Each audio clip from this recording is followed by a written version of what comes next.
Arrest Kohli ഇതാണ് ഇന്ത്യയിലെ ഏറ്റവും ട്രെൻഡിങ് ആയിട്ടുള്ള ഹാഷ്ടാഗ് ഇന്നലെ വരെ സമയവും സന്ദർഭവും ഒക്കെ തിരിച്ചായിരുന്നു. We love Kohli, we love RCB എന്ന് പറഞ്ഞ അതേ ആളുകളുടെ ഒരു കൂട്ടം ആളുകൾ ഇന്ന് കോഹ്ലിനെ അറസ്റ്റ് ചെയ്യണം എന്നും പറഞ്ഞിട്ടാണ് പുറത്തു വന്നിട്ടുള്ളത്. കാരണം ഇന്നലെ ബാംഗ്ലൂർ ഉണ്ടായിട്ടുള്ള ആ ഒരു ദുരന്തം തന്നെയാണ്. ചിന്നസ്വാമി സ്റ്റേഡിയത്തിൽ ഉണ്ടായിട്ടുള്ള ഉന്തലും തള്ളിലും 11 പേരാണ് മരിച്ചത്.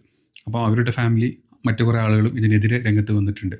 ആദ്യമായിട്ട് അറസ്റ്റ് കോഹ്ലി എന്ന് പറഞ്ഞിട്ടുള്ള ആ ഒരു പോർഷൻ അല്ലെങ്കിൽ അങ്ങനെ മൂവ്മെൻറ്റ് തുടങ്ങി വെച്ചത് നമ്മുടെ അർണബ് ഗോസ്വാമിയാണ്. പുള്ളിയുടെ ചാനലിൽ ആദ്യമായിട്ട് ഇതിനെപ്പറ്റി സംസാരിക്കുന്നതും ആ ഒരു ഹാഷ്ടാഗ് ക്രിയേറ്റ് ചെയ്യുന്നതും പുള്ളി ത്രൂ ആണെന്നാണ് നമ്മൾ കുറേ ചാനലിൽ കണ്ടു. പണ്ട് അല്ലു അർജുൻ്റെ പുഷ്പ 2 ഫിലിമിൽ ഇതുപോലൊരു ഉന്തും തള്ളും വന്ന സമയത്ത്, ഒരു പ്രൊമോഷൻ്റെ സമയത്ത് അല്ലു അർജുനെതിരെ കേസെടുക്കുകയും അറസ്റ്റ് ചെയ്യുകയും ചെയ്തിട്ടുണ്ട്. അതിന് കാരണമുണ്ട്. കാരണം അല്ലു അർജുൻ്റെ ഫാൻ ബേസ് ആയിരുന്നു അന്ന് അങ്ങോട്ട് ചെന്നിരുന്നതും അല്ലു അർജുൻ്റെ ബോഡി ഗാർഡ്സ് അന്ന് അവിടെ ഈ ആളുകളെ തള്ളുന്ന സമയത്ത് ഉണ്ടായിട്ടുള്ള ഒരു തിക്കിലും തിരക്കിലും പെട്ടിട്ടാണ് ആൾ മരിച്ചത്. അതുകൊണ്ടാണ് അന്ന് അല്ലു അർജുനെതിരെ കേസ് വന്നത്.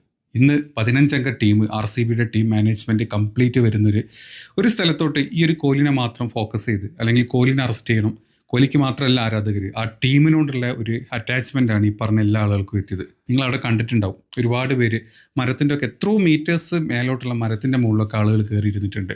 ആ ആളുകളൊക്കെ താഴെ വീണിരുന്നെങ്കിൽ നമുക്ക് കോഹ്ലിനെ കുറ്റം പറയാൻ പറ്റുമോ? ഒരിക്കലുമില്ല. കർണാടക ഗവൺമെൻറ് വേണ്ട രീതിയിലുള്ള കേസും കാര്യങ്ങളൊക്കെ എടുത്തിട്ടുണ്ട്. CMൻ്റെ പ്രൈവറ്റ് സെക്രട്ടറിനെ അവർ ചേഞ്ച് ചെയ്തു. അതുപോലെ ഇൻ്റലിജൻസ് ബ്യൂറോയിൽ 1-2 പേരൊക്കെ അവർ സ്ഥലം മാറ്റുകയൊക്കെ ചെയ്തിട്ടുണ്ട്. പിന്നെ RCBയുടെ മാർക്കറ്റിംഗ് മാനേജറിനെ അവർ അറസ്റ്റ് ചെയ്തിട്ടുണ്ട്.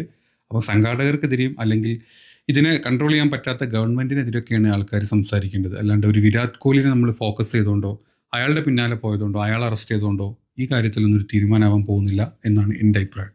നിങ്ങളുടെ അഭിപ്രായം എന്താണെന്നുള്ളത് കമൻറ്റ് ചെയ്യും.